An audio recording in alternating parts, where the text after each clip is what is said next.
rather it supports, it modulates, it enhances those naturally occurring processes in the body.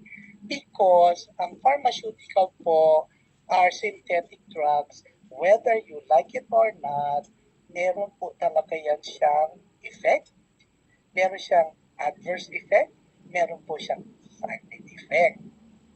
Ganun po yan.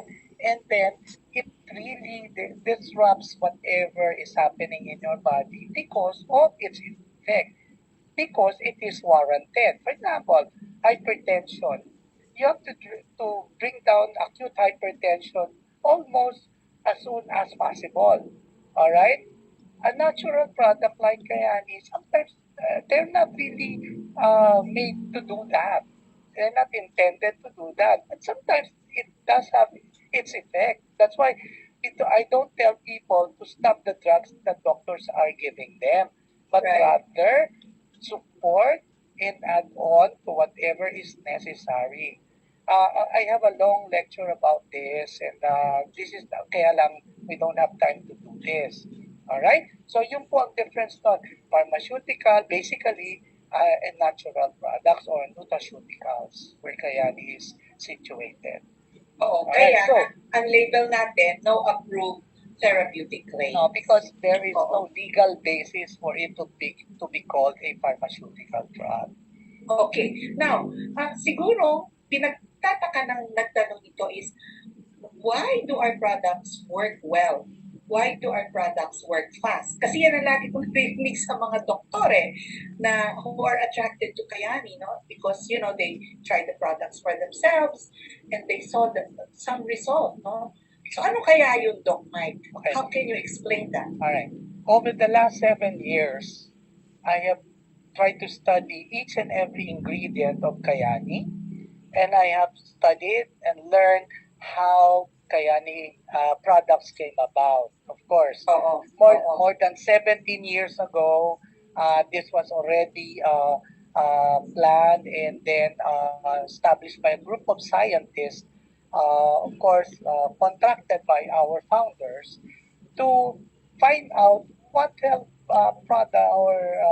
products can we come up with that will help that will give health and wellness to people. So they went to Alaska to study the Eskimos because in the Eskimo language there's no words such as diabetes or hypertension. So and then they were just getting old and then dying old. They're not really getting sick. So that's how it began.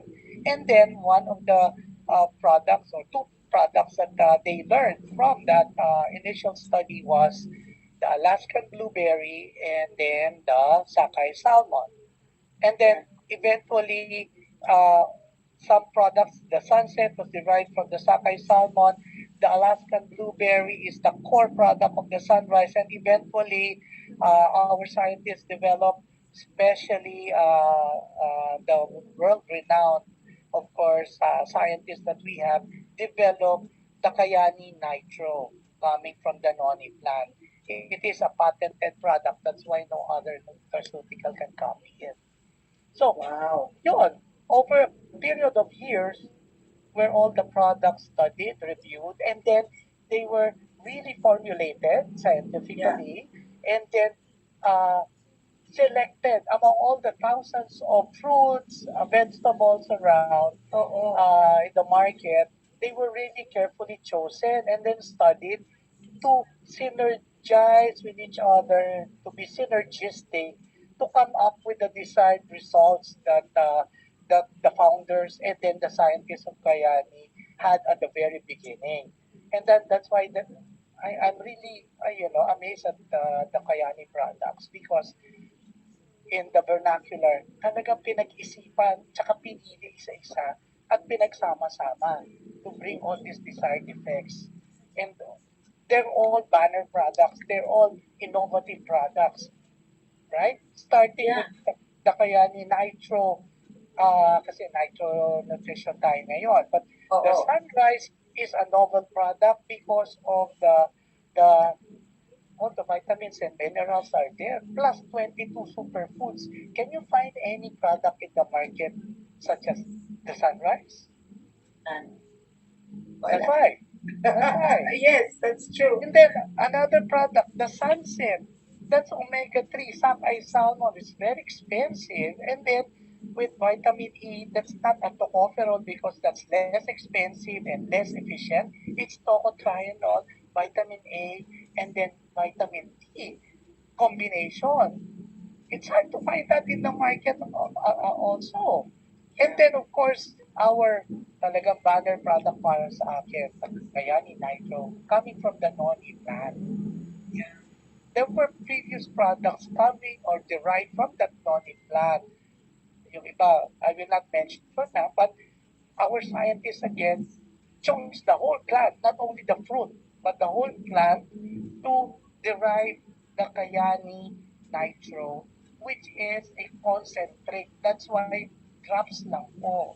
You don't need a liter, you don't need a glass to give you the nitro effect, but only drops, 5 drops, sometimes 3 drops. Uh, I can see the effect already in some patients. Talaga? Sige nga, Doc, magkwento ka nga ng pasyente mo na natulungan mo na with the nitro products or the Kayani I'm products. just talking about the drops pa lang.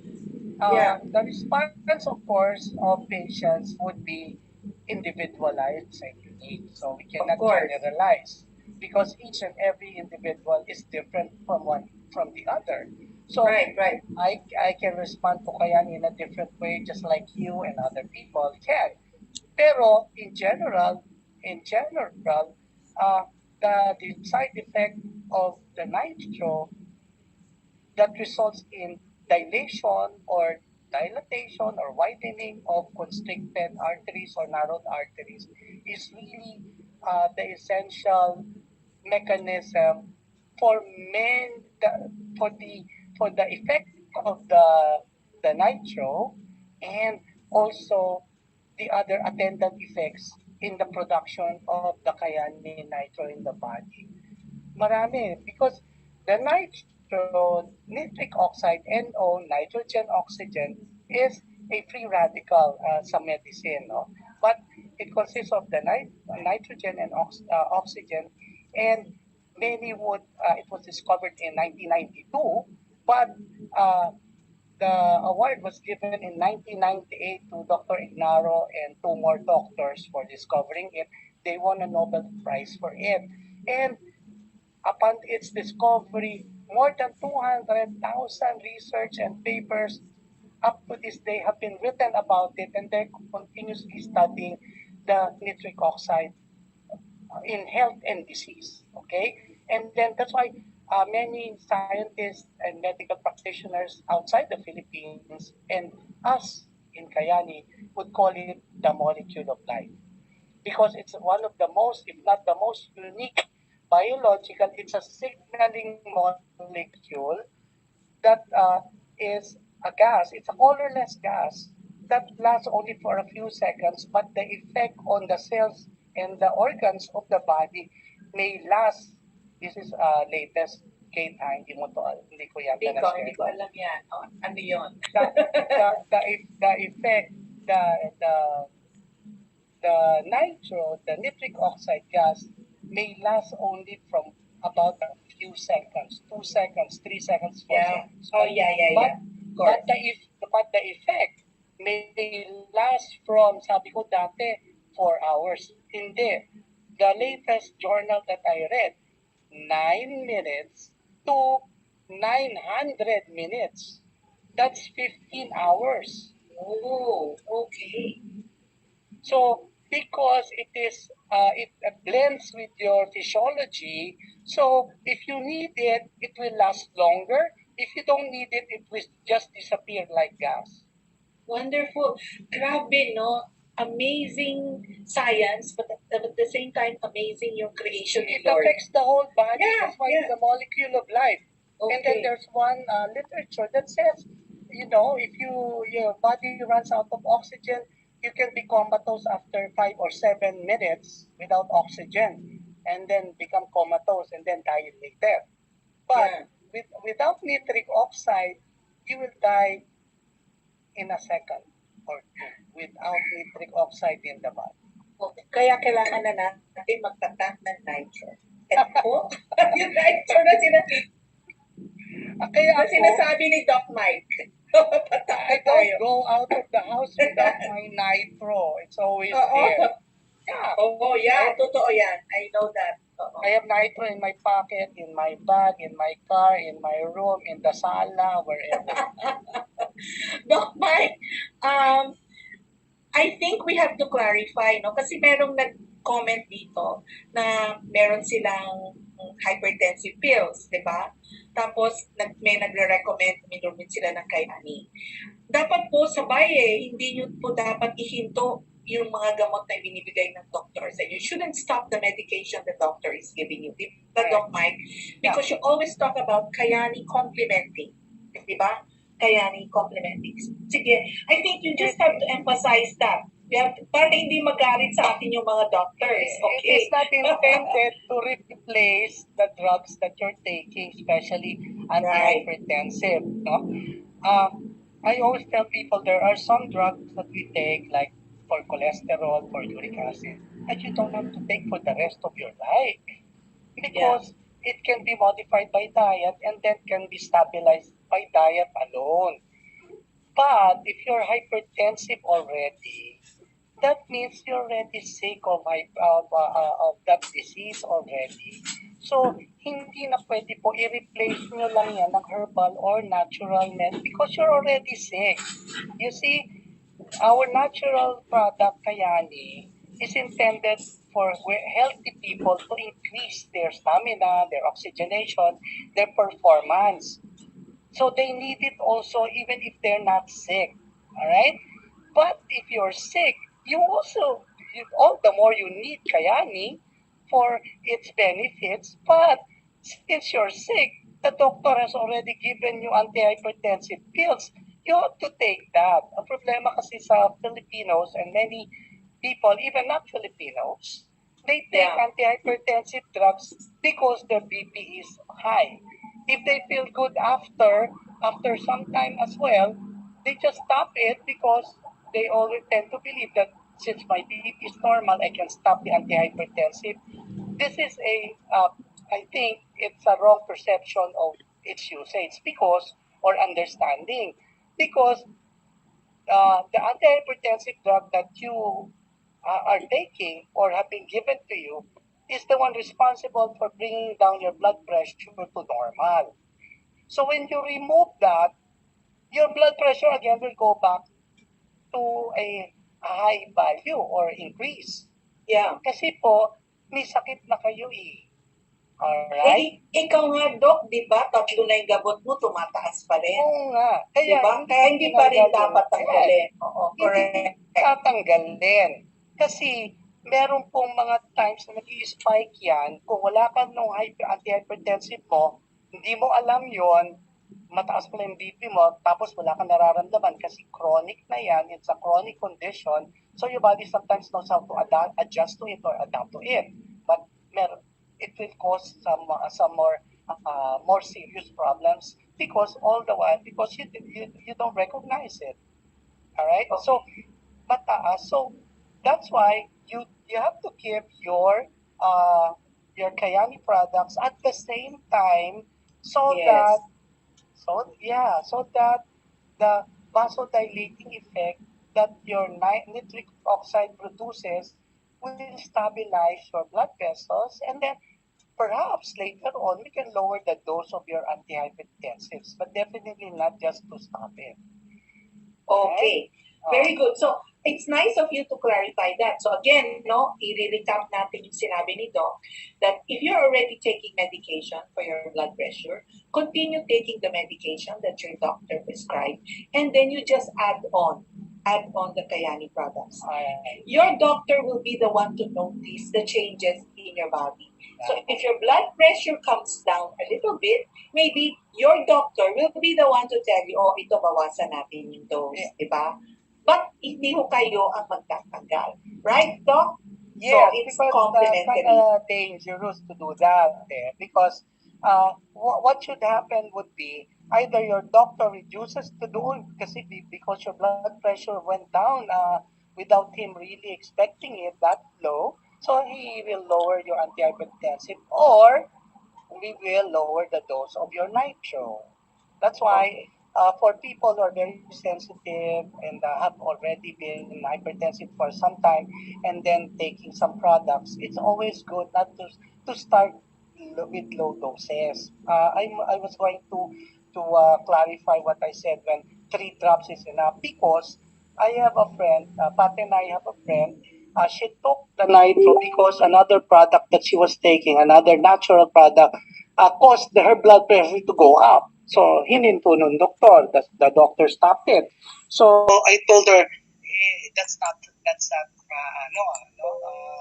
if that happened. Try our nitro. She tried it, and then her blood pressure went down. Pero, after 3 days, bumaba masyado. So, it went down to 90/60 for the first time in her life now. And she got afraid. So, as I asked her, how much nitro did you take? You said 10 drops, which is the usual maintenance dose, huh? So, I told her, so if that's the case for you as an individual, then go down to 5 drops.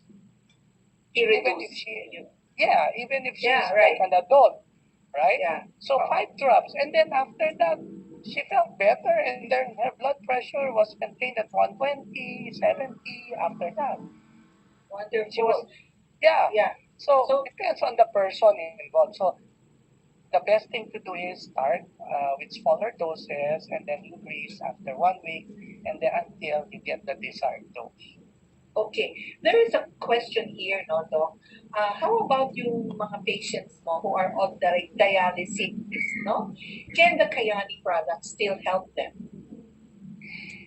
Dialysis patients are characterized by an intense inflammatory reaction in the blood, in their system, every day.